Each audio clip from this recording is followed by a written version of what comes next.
আসসালামু আলাইকুম সুপ্রিয় শিক্ষার্থীরা, আজকে আমরা এইচএসসি 2019 সালের ষষ্ঠ অধ্যায় যেটা ডাটাবেজ ম্যানেজমেন্ট সিস্টেম ওইটার 8 নম্বর যে প্রশ্ন আছে সেটা সলভ করার চেষ্টা করব। তো আমাদের এইচএসসি 2020 সালের পর থেকে মানে 19 সালের পর থেকে আর আমাদের পরীক্ষা হয়নি, এই জন্য আমাদের 16 থেকে 19 পর্যন্ত বোর্ডগুলো দেওয়া আছে। হ্যাঁ, তো আমরা আজকে ঢাকা বোর্ড 2019 সালের প্রশ্ন সলভ করবো। আমরা একটু প্রশ্ন দেখিনি, আমার কাছে প্রশ্ন আছে এই যে, যাদের কাছে প্রশ্ন নেই তারা স্ক্রিনশট দিয়ে দিতে পারি, আমাদের কাছে আছে এই যে দেখা যাচ্ছে। এটা হলো ঢাকা বোর্ড 2019 সালের 8 নং প্রশ্ন, আমরা আজকে সলভ করব। ঢাকা বোর্ড 2019 সালের 8 নং প্রশ্ন। তো এই যে আমাদের একটা টেবিল দেওয়া আছে, টেবিল নং 1 এবং টেবিল নং 2, roll name, date of birth, class, group. এটা টেবিল 2 আছে রোল, ফাদার নেম, অ্যাড্রেস আর জিপে, এই একটা টেবিল দেওয়া আছে। আচ্ছা, এবার ক নাম্বার কি বলেছে? প্রথম বলছে কম্পোজিট প্রাইমারি কি বলতে কি বোঝো? প্রথম প্রশ্ন আমাদের কি আছে? প্রথম প্রশ্ন আমাদের বলছে কি কম্পোজিট প্রাইমারি কি বলতে আমরা কি বুঝি, সেটা আমরা আনসার এখন লিখবো। কম্পোজিট প্রাইমারি কি বলতে আমরা কি বুঝি? ক নাম্বার, তাহলে এটা 8 নং ছিল, 8 এর ক নাম্বার। কম্পোজিট প্রাইমারি কি বলতে কি বুঝবো? আমরা লিখবো ডাটাবেস টেবিলে থাকা রেকর্ডগুলো, ডাটাবেসের টেবিলে থাকা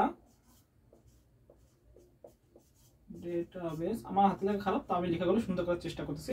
ডাটাবেস টেবিলে থাকা রেকর্ডগুলো,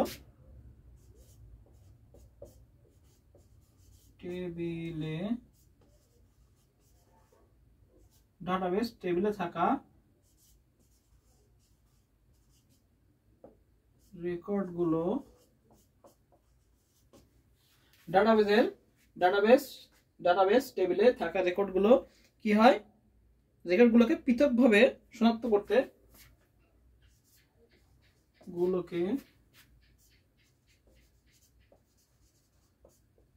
পৃথক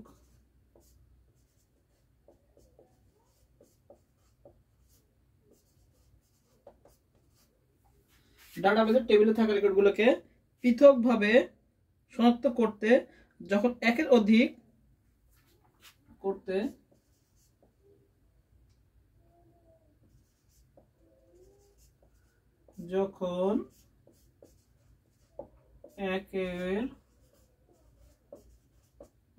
কি হয় কি একের অধিক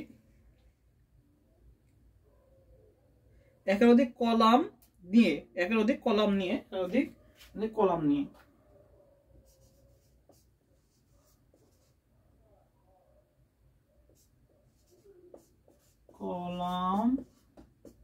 নিয়ে ডাটাবেস টেবিলে থাকা রেকর্ডগুলোকে পৃথকভাবে শনাক্ত করতে যখন একের অধিক কলাম নিয়ে একটি কি ফিল্ড গঠন করা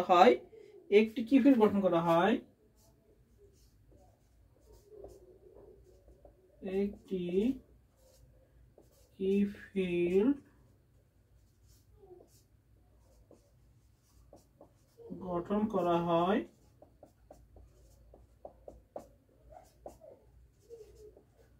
তখন তাকে কম্পোজিট প্রাইমারি কি বলে? তখন তাকে, প্রশ্ন আমরা দেখি কি আছে।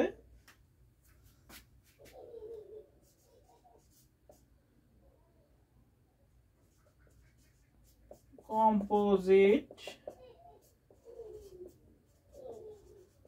প্রাইমারি কি বলে? এই হলো আমরা ক নাম্বার বলে।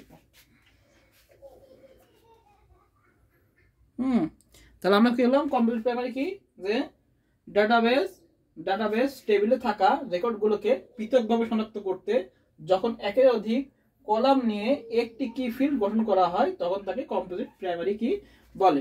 অর্থাৎ কম্পোজিট প্রাইমারি কি প্রাইমারি কির মতো, প্রাইমারি কি সবসময় ইউনিক হয়। এখন দেখতে হবে যে একটা ডাটা টেবিলে প্রাইমারি কির মতো আর একটা কি প্রাইমারি কি ধরা যায় কিনা, সেটাই আমাদের কম্পোজিট প্রাইমারি কি হবে। সেটা এখানে বলতেছে যে ডাটাবেস টেবিলে থাকা রেকর্ডগুলোকে পৃথকভাবে শনাক্ত করতে যখন একের অধিক কলাম নিয়ে একটি কি ফিল্ড গঠন করা হয় তখন তাকে কম্পোজিট প্রাইমারি কি বলে।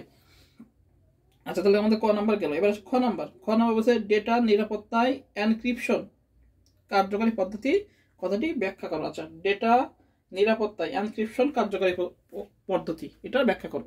তাহলে এটা আমাদের ক নাম্বার। এবার আমরা খ নাম্বার আসি। খ আমরা কি লিখবো? যে ডেটার গোপনীয়তা রক্ষা বা নিরাপত্তার জন্য ডেটাকে এনক্রিপ্ট করা হয়। কি হয়? ডেটার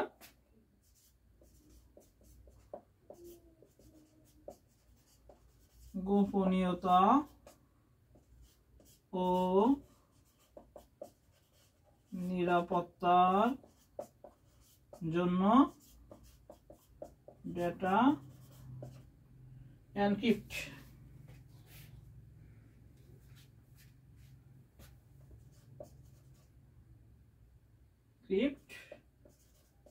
করা হয়। কি বলছে? ডেটার গোপনীয়তা ও নিরাপত্তার জন্য ডেটাকে কি করা হয়? এনক্রিপ্ট করা হয়।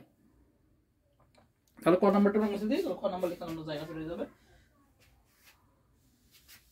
এটা আমাদের ক নাম্বার ছিল, ক নাম্বার আমি মুছে দিলাম।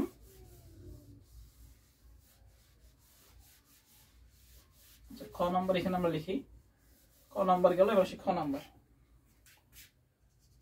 খ নাম্বার আমরা কি লিখবো? যে আমরা লিখবো ডেটার গোপনীয়তা রক্ষা বা নিরাপত্তার জন্য ডেটাকে এনক্রিপ্ট করা হয়। ডেটাবেস থেকে বিভিন্নভাবে ডেটাকে অ্যাক্সেস করে ট্রান্সমিট করা হয়। অনেক সময় অবৈধভাবে প্রবেশ করে হ্যাকাররা ডেটা পরিবর্তন করে প্রয়োজনীয় ডেটার ক্ষতি করতে পারে। তাই ডেটা পাঠানোর সময় যেন কোনো পরিবর্তন করতে না পারে সেজন্য ডেটা এনক্রিপ্ট করা হয়। অর্থাৎ ডেটা এনক্রিপশনের মাধ্যমে ডেটার গোপনীয়তা বজায় রাখা হয়। ফলে নিরাপদভাবে গোপনীয় তথ্য সঞ্চারের জন্য এনক্রিপশন অত্যন্ত জরুরি। ডেটার নিরাপত্তা আমাদের ডেটাকে এনক্রিপশন করা হয়। আমরা যখন এনক্রিপ্ট করি ওইটা কি হয়? আমরা যখন আমরা যেটা লিখি, ধরি পাসওয়ার্ড দিলাম, সেই আমার নামে দিলাম, এটা পাসওয়ার্ড দিলাম, এটাকে বলে প্লেন টেক্সট। এবার এটা কি হবে? ডিক্রিপ্ট হবে। ডিক্রিপ্ট হয়ে কি হবে?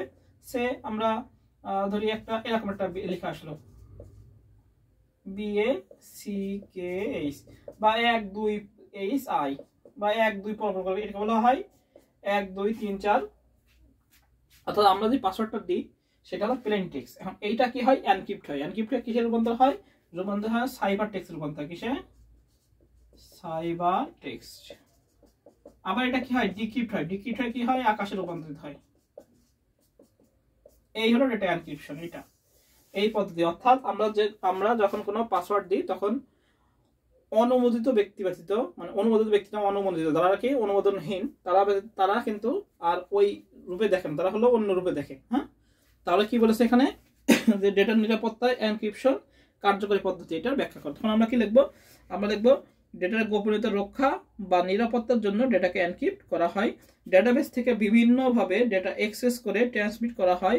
অনেক সময় অবৈধ প্রবেশ করে হ্যাকাররা কি করে? ডেটা পরিবর্তন করে প্রয়োজনীয় ডেটা ক্ষতি করতে পারে।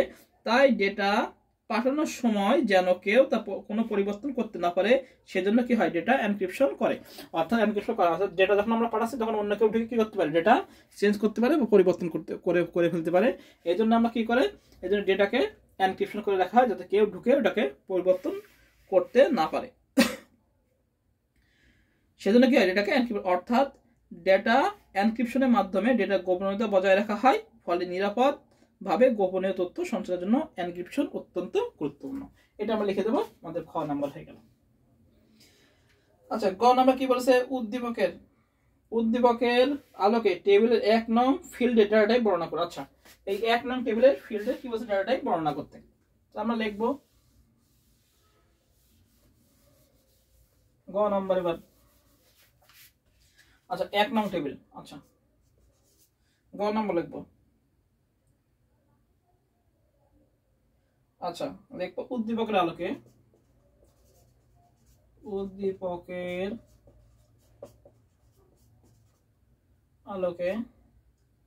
টেবিল 1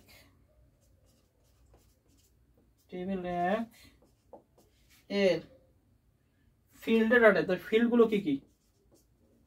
ফিল্ড গুলো হলো roll name, date of birth,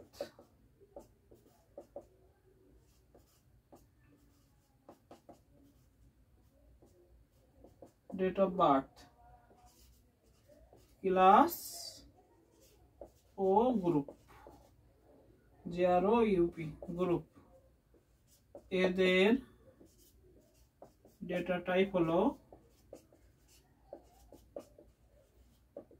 আচ্ছা রোলের জন্য কি ব্যবহার করা হবে, রোলের জন্য বলা হবে নাম্বার, কি ডেটা টাইপ ব্যবহার হবে নাম্বার। নেমের জন্য ব্যবহৃত হবে টেক্সট, আর আছে ডেট অফ বার্থের জন্য হবে time and date. Date of বার্থের জন্য ব্যবহার করা হবে কি ডেট অ্যান্ড টাইম, বা time and date, date and time যেটাই হবে। তাহলে কি লিখবো আমরা, প্রথমে রোলের জন্য হলো নাম্বার, নেমের জন্য টেক্সট, ডেট অফ বার্থের জন্য কি হবে টাইম অ্যান্ড ডেট, ডেট। এরপরে ক্লাসের জন্য কি হবে টেক্সট, এরপরে গ্রুপের জন্য কি হবে টেক্সট। এই হলো ডাটা টাইপ।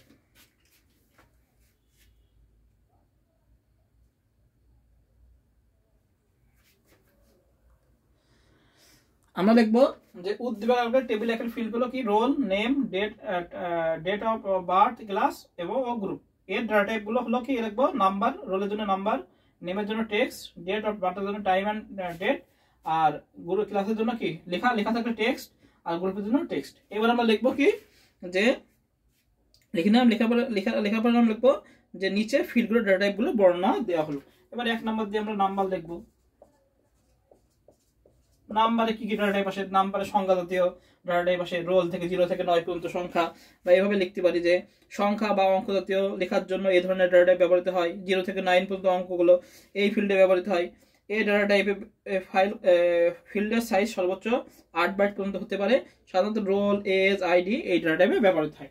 এবার 2 নাম্বার কি, 2 নাম্বার ছিল টাইম অ্যান্ড ডেট,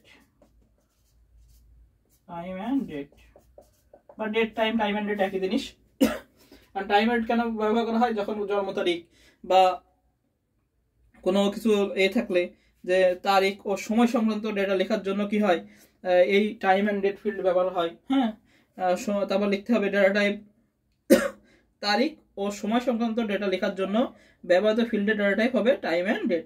এই ধরনের ফিল্ডের জন্য মেমোরিতে 8 বাইট জায়গা দখল করে। সাধারণত DOB, date of birth, joining date, leaving date এগুলোর জন্য কি হয় এটা ব্যবহৃত হয়। আর 3 নম্বর হচ্ছে টেক্সট। 3 নম্বর টেক্সট সম্পর্কে বর্ণনা দেবো। এটা কেন ব্যবহার হয়, কারণ কি, কারণ যদি লেখা জাতীয় কোনো কিছু ব্যবহার হয় তখন কি টেক্সট ব্যবহার হয়। অক্ষর, বর্ণ, সংখ্যা বা বিশেষ কোনো চিহ্ন ইত্যাদি লেখার জন্য এই ধরনের ডাটা টাইপ ব্যবহৃত হয়। অনেক সময় যে ধরনের সংখ্যা গাণিতিক কাজে ব্যবহার করা হয় না সেই ধরনের লেখা লিখতেও এই ধরনের টেক্সট ব্যবহার করা হয়, যেমন নেম, সেকশন, ডিপার্টমেন্ট এই ডাটা টাইপ ব্যবহৃত হয়। এভাবে বর্ণনা দিয়ে দেবো আমরা, 3 এর ভিতরে 3 হয়ে যাবে। আচ্ছা, ঘ নাম্বার বলেছে উদ্দীপকের টেবিল দুটির মধ্যে সম্পর্ক স্থাপন সম্ভব কি না, বিশ্লেষণপূর্বক মতামত দাও। এবার আসি খ নাম্বার। তাহলে আমাদের গ নাম্বার হয়ে গেল, শুধু ডেটা টাইপ গুলো বর্ণনা করতে হবে। আমরা ডেটা টাইপ গুলো বর্ণনা করতে হবে, এভাবে আমাদের 3 এর ভিতরে 3 হয়ে যাবে ইনশাআল্লাহ। আচ্ছা, এবার আসি ঘ নাম্বার। ঘ নাম্বার বলেছে যে দুইটা টেবিলের ভিতরে সম্পর্ক করা যায় কিনা। আমরা যদি দুইটা টেবিলে এখানে খেয়াল করে দেখি, এই রোল নাম্বার 1 2 3 4 5, 1 2 3 4 5, যদি একটা এক রোল নাম্বারে যদি একবার থাকে তাহলে 1 to 1 রিলেশন করবে। কি করা যায়, 1 to 1 রিলেশন করা যায়। আমরা দেখবো উদ্দীপকে উল্লেখিত টেবিলদের মধ্যে, আচ্ছা উদ্দীপকে উল্লেখিত টেবিল দ্বয়ের মধ্যে 1 to 1 রিলেশন তৈরি সম্ভব। আমরা লিখবো উদ্দীপকে উল্লেখিত টেবিলদের মধ্যে কি করা হয়, 1 to 1 রিলেশনশিপ তৈরি করা সম্ভব। এবং টেবিল 1 এবং টেবিল 2 এর মধ্যে কমন যে ফিল্ড আছে প্রাইমারি কি, সেটা হলো কি আমাদের রোল নাম্বার। বুঝা গেছে? এভাবে সুন্দর করে আমরা লিখবো যে কারণ টেবিল 1 এবং টেবিল 2 এর মধ্যে একটি কমন ফিল্ড বিদ্যমান। কমন ফিল্ড হলো রোল ফিল্ডটাকে প্রাইমারি হিসেবে ব্যবহার করে আমরা দুটো টেবিলের মধ্যে রিলেশন তৈরি করা সম্ভব। তবে এক্ষেত্রে উভয় টেবিলের রোল এর ডেটা টাইপ ও ফিল্ড সাইজ হুবহু একই হতে হবে। রোলকে প্রাইমারি হিসেবে ব্যবহার করে টেবিল দুটোর মধ্যে আমরা 1 to 1 রিলেশন তৈরি করতে হবে, কারণ কোনো বেসিক ডেটাকে ভেঙে আলাদা আলাদা টেবিল সংরক্ষণ করতে হলে 1 to 1 রিলেশনের প্রয়োজন। নিম্নে টেবিল 1 এবং টেবিল 2 ব্যবহার করে ওয়ান টু রিলেশনশিপ তৈরি করে দেখানো হলো। এবার আমরা টেবিল 1 লিখবো, 2 লিখবো, লিখে আমরা কি করব, জাস্ট আমাদের কাজ হলো এইভাবে আমরা সুন্দর করে রিলেশনগুলো তৈরি করে দেবো। 2 3 এভাবে আমরা দুটো টেবিল আঁকবো পরীক্ষা খাতায়। একে সুন্দর করে আমরা আমাদের কাজ হবে এভাবে সুন্দর করে রিলেশনটা তৈরি করে দেবো। তাহলে আমাদের হয়ে যাবে কি ওয়ান টু ওয়ান রিলেশনশিপ। এই হলো আমাদের ঘ নাম্বার। বলেছে কি উদ্দীপকের টেবিলদের মধ্যে কি রিলেশনশিপ তৈরি করা সম্ভব। উদ্দীপকের রিলেশনের মধ্যে টেবিলদের মধ্যে আমাদের উদ্দীপকে উল্লেখিত টেবিলদের মধ্যে ওয়ান টু ওয়ান রিলেশনশিপ সম্ভব, কারণ এখানে রোল নাম্বার যেটা আছে কি ফিল্ড, এখানে প্রাইমারি কি হিসেবে ধরে আমরা কি করব, কি ধরেই কিন্তু আমাদের রিলেশন তৈরি করতে হয়। এখন এইখানে কি আছে 101 একটা, 101 একটা, 102 দুটো, 102 একটা, এখানেও একটা, অর্থাৎ যদি মিল থাকে একটা যদি অধিকটা থাকে তাহলে আমরা কি রিলেশন করবো ওয়ান টু ওয়ান। এবার সুন্দর করে আমরা একটু লিখে দেবো, একটু থিওরি লিখবো। লিখবো কি যে কারণ টেবিল 1 এবং টেবিল 2 এর মধ্যে একটি কমন ফিল্ড বিদ্যমান, কমন ফিল্ড হলো রোল। ওই রোল দিয়ে আমরা কি করব, প্রাইমারি কি ধরবো, ধরার পরে কি করব, প্রাইমারি কি করব যে আমরা এবার প্রাইমারি কি আমাদের কি হবে, প্রাইমারি কির উপর ভিত্তি করে আমাদের টেবিল দুটো রিলেশন তৈরি করা যায়। এবার কি করব যে নিম্নে টেবিল 1 এবং টেবিল 2 ব্যবহার করে ওয়ান টু ওয়ান রিলেশনশিপ তৈরি করে আমাদের ছবিটি দেখানো হলো। এবার আমরা বা টেবিলটি দেখানো হলো, তৈরি করে দেখানো হলো। আমরা এইভাবে টেবিলটা এঁকে দেবো যে এর সাথে 101 লাগা দেবো, এটা পরীক্ষা কিন্তু করে দেখাতে হবে খাতায়।